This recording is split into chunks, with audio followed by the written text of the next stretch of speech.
Hello बच्चों, आशा करते हैं आप सभी लोग अच्छे होंगे और स्वस्थ होंगे।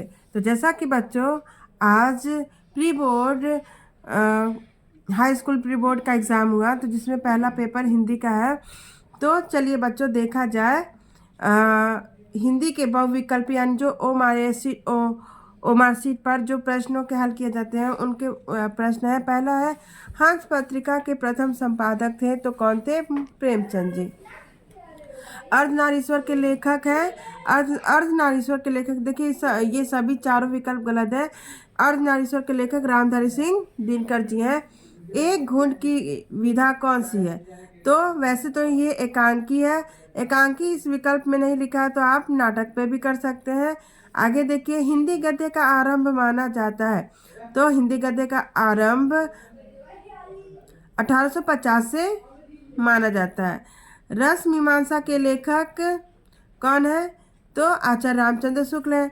साकेत महाकाव्य के रचनाकार है मैथिली शरण गुप्त।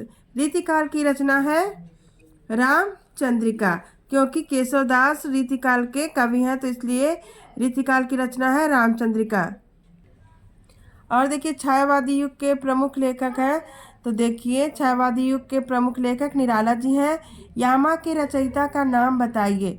तो यामा के रचयिता कौन है? यामा के रचयिता महादेवी वर्मा जी हैं। यहीं कहीं पर बिखर गई भग्न विजय माला से प्रयुक्त पंक्ति में कौन सा अलंकार है?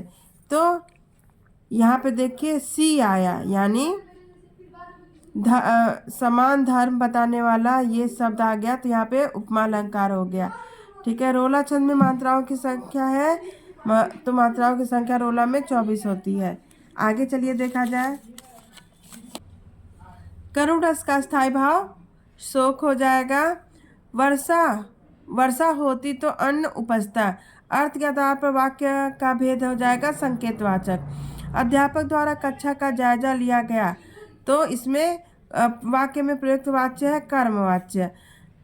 बीमारी के कारण उससे उठा नहीं जा सकता, तो इसमें ये भाववाच्य हो जाएगा। क्या हो जाएगा? भाववाच्य। अनुग्रह शब्द में प्रयुक्त उपसर्ग है अनु। त्रिवेणी में कौन सा समास है? तो त्रिवेणी में द्विगु समास है। संख्यावाची शब्दों को हम द्विगु समास के अंतर्गत लाते हैं। तद नपुंसकलिंग शब्द का चतुर्थी विभक्ति एक वचन रूप हो जाएगा तस्मय। फलात शब्द विभक्ति एक वचन और वचन है, पंचमी विभक्ति एक वचन है। और अब देखिए गद्यात्मक प्रश्न, तो पूरा मैं सॉल्व नहीं करवा सकती हूँ, लेकिन ये बता सकते हैं कि तो यह दोनों, ये अथवा करके दिया गया है, ये दोनों डॉक्टर राजेंद्र प्रसाद द्वारा लिखी गई भारतीय संस्कृति से लिया गया है। और ये देखिए, ये राम नरेश, पहला ये पद्य में देखिए, राम नरेश त्रिपाठी जी द्वारा लिखी विश्व रेखा जो वासी जो जीता है नित हाप हाप कर स्वदेश प्रेम से लिया गया है। बैठो माता के आंगन में नाता भाई बहन का, समझो उसकी प्रसव वेदना वही लाल है माई का। तो यह है भारत माता का यह मंदिर, जो मैथिली शरण गुप्त जी का लिया गया की रचना है। आगे देखिए, और प्रश्न पूछा गया है, ये देखिए संदर्भ व्याख्या तो पूछता है। कवि ने सच्चे पुत्र की क्या परिभाषा बताई है? तो कवि ने सच्चे पुत्र की परिभाषा यही बताई है, जो भारत माता की जो जाति भेदभाव जैसी पीड़ा को समझने वाला ही भारत का सच्चा पुत्र होता है। सबका शिव कल्याण यहाँ पावे सभी प्रसाद यहाँ भक्ति का पंक्ति का से, मतलब यहाँ पे सबका समान रूप से कल्याण होता है और सभी यहाँ पे प्रसन्नता रूपी प्रसाद पाते हैं। इसका ये उत्तर हो जाएगा। आगे देखिए, डॉक्टर भगवत, ये तो आप लोग जीवन परिचय आप लोग याद ही किए होंगे, आप लोग देख लीजिएगा। और महादेव वर्मा तुलसीदास जी और महाकवि सूरदास, ये पद्य के कवि हैं और ये गद्य के लेखक हैं। ठीक है। और यहाँ देखिए संस्कृत में संदर्भ लिखने के लिए आता है ना, तो ये कौन सा प्रबुद्धो ग्रामीण नामक पाठ से लिया गया। एकदा भव जना धूम्यान आरूढ़ नगरम प्रति गच्छन्ति स्म। एक बार बहुत से लोग रेलगाड़ी में रेलगाड़ी में बैठकर नगर की ओर जा रहे थे। ये है उसका, और ये वाराणसी नामक पाठ से लिया गया है। वाराणसी सुविख्याता प्राचीन नगरी, इयं विमिल सलिल तरंगाया गंगाया कूले स्थिता। और आगे देखिए, अब श्लोक लिखने के लिए आएगा।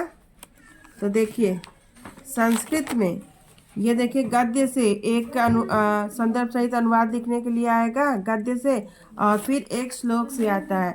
तो श्लोक से देखिए, यहाँ देखिए, अपदो दूरगामी च साचरो न च पंडित अमुक अस्फुट वक्ता च यो जानती स पंडित। अर्थात जो उसके पैर नहीं फिर भी दूर दूर तक चल जाता है, साक्षर है पर विद्वान नहीं है, मुख नहीं है फिर भी अस्पष्ट वक्ता है, जो इसे जानता वह पंडित है।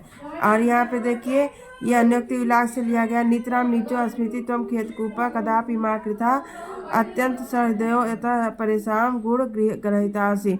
तो यहाँ पे देखिए, यहाँ पे क्या कहा जा रहा है कि हे कुएं, तुम दुखी मत हो, तुम अत्यंत नीचे हो। हे कुएं, तुम अपने आप को नीचा समझकर दुखी मत हो, क्योंकि तुम सबसे अच्छे हो, क्योंकि तुम सरस हृदय वाले हो। और सरस हृदय वाले हो यतः परेशान गुण ग्रहितासी, क्योंकि तुम दूसरे के गुणों को ग्रहण करते हो। कुएं के अंदर रस्सी जाता है तो कुआं ग्रहण कर लेता है। आप लोग देख लीजिएगा एक बार। आगे देखिए, किन्हीं दो प्रश्नों के उत्तर दीजिए। तो विद्या केन वर्धते, विद्या अभ्यासेन वर्धते। और देखिए, चंद्रशेखर का आसीत, तो चंद्रशेखर एक देश भक्त और क्रांतिकारी आसीत, क्रांतिकारी च आसीत। और श्वेत केतु का आसीत, श्वेत केतु आरूढ़ी पुत्र आसीत। कुत्र मरणम मंगलम भवती, तो वाराणसी मरणम मंगलम भवती।